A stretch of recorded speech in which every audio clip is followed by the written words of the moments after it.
हर हर महादेव। एक बड़े शहर के किनारे बसी एक मजदूर बस्ती थी। वहां सुबह सूरज उगने से पहले ही जिंदगी शुरू हो जाती थी। टीन की छतों पर गिरती ओस, चूल्हे की हल्की आंच और लोगों के चेहरे पर वही रोज का संघर्ष। उसी बस्ती में रहता था अर्जुन। उम्र मुश्किल से 24 साल। शरीर मजबूत, आंखों में जिम्मेदारी और दिल में एक ही सपना, अपनी छोटी बहन को पढ़ा लिखाकर एक अच्छी जिंदगी देना। अर्जुन के घर में उसकी मां थी, जो लंबे समय से बीमार चल रही थी। पिता कई साल पहले एक हादसे में गुजर गए थे। उस दिन से अर्जुन ही घर का सहारा बन गया था। सुबह मजदूरी, दोपहर में काम, रात को मां की सेवा और बहन की पढ़ाई। खुद के लिए उसके पास कुछ नहीं था, लेकिन शिकायत भी नहीं थी। उधर शहर के सबसे बड़े कंस्ट्रक्शन प्रोजेक्ट की मालिक थी काव्या। उम्र 26 साल। पढ़ी लिखी, तेज दिमाग और बहुत सख्त। लोग उससे डरते थे। उसकी आवाज में ऐसा रौब था कि कोई उसके सामने ज्यादा बोल नहीं पाता था। उसने अपने पिता का बिजनेस संभाला था और खुद को कमजोर दिखाना उसे पसंद नहीं था। लेकिन उसकी इस सख्ती के पीछे एक अकेलापन था, जो वह किसी को दिखाती नहीं थी। अर्जुन पिछले 5 महीनों से उसी प्रोजेक्ट पर काम कर रहा था। वह बाकी मजदूरों से अलग था।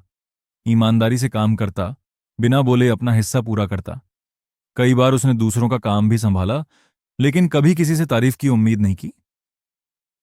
एक दिन सुबह साइट पर बड़ा हादसा होने से बचा। एक हिस्सा कमजोर हो गया था। अर्जुन ने रात में रुककर उसे ठीक किया था।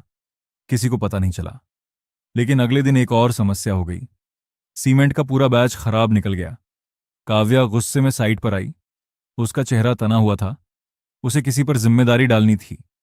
उसके मैनेजर ने इशारा किया अर्जुन की तरफ। बिना कुछ पूछे, बिना सच जाने काव्या ने कहा, इसे तुरंत काम से निकाल दो। अर्जुन एक पल के लिए चुप खड़ा रहा। उसकी आंखों में सवाल था, लेकिन उसने कुछ नहीं कहा। बस सिर झुकाया और वहां से चला गया। घर पहुंचा तो मां ने पूछा, आज जल्दी कैसे आ गया?"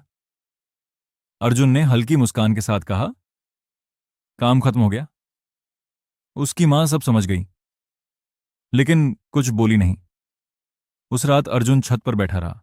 उसके दिमाग में घर का खर्च, मां की दवाई और बहन की फीस घूम रही थी। लेकिन उसने खुद से कहा, कल से फिर कोशिश करूंगा। उधर काव्या का दिन भी खराब था। मीटिंग में नुकसान की बात हुई, बैंक का दबाव बढ़ा और रात तक उसका सिर भारी हो गया। वह कार में बैठी और घर जाने लगी। रास्ते में एक पुराना मंदिर आया, जहां वह अपने पिता के साथ जाया करती थी।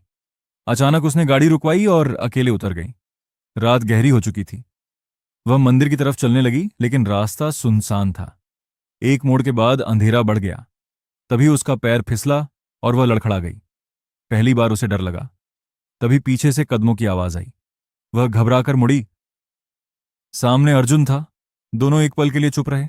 काव्या को उम्मीद थी कि वह कुछ बोलेगा, शिकायत करेगा, गुस्सा दिखाएगा।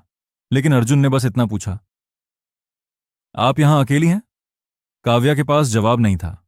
अर्जुन ने शांत आवाज में कहा, मंदिर उस तरफ है, मैं छोड़ देता हूं। दोनों साथ चलने लगे। रास्ते भर चुप्पी थी। काव्या के मन में कई बातें थीं, लेकिन शब्द नहीं निकल रहे थे। मंदिर पहुंचकर वह अंदर गई, दिया जलाया और आंखें बंद कर लीं। उसके मन में वही सवाल था, जिसे मैंने बिना गलती के सजा दी, उसने मेरी मदद क्यों की? जब वह बाहर आई, अर्जुन वहीं खड़ा था। तुम गए नहीं? उसने पूछा। अर्जुन ने कहा, आप वापस कैसे जाती? काव्या ने धीरे से कहा, मैंने तुम्हें काम से निकाल दिया था। अर्जुन ने उसकी तरफ देखा और बोला, गलती आपकी थी, इसका मतलब यह नहीं कि मैं भी वहीं करूं। ये शब्द काव्या के दिल में उतर गए। उस रात वह सो नहीं पाई। अगली सुबह उसने जांच करवाई और सच्चाई सामने आ गई। गलती अर्जुन की नहीं थी। काव्या सीधे अर्जुन की बस्ती में पहुंची। वहां पहली बार उसने उस दुनिया को देखा जिसे वह कभी समझ नहीं पाई थी। अर्जुन के घर के सामने जाकर वह रुकी। अर्जुन बाहर आया। उसने उसे देखा, लेकिन कुछ नहीं कहा। काव्या ने कहा, मुझसे गलती हो गई थी, तुम वापस काम पर आ जाओ।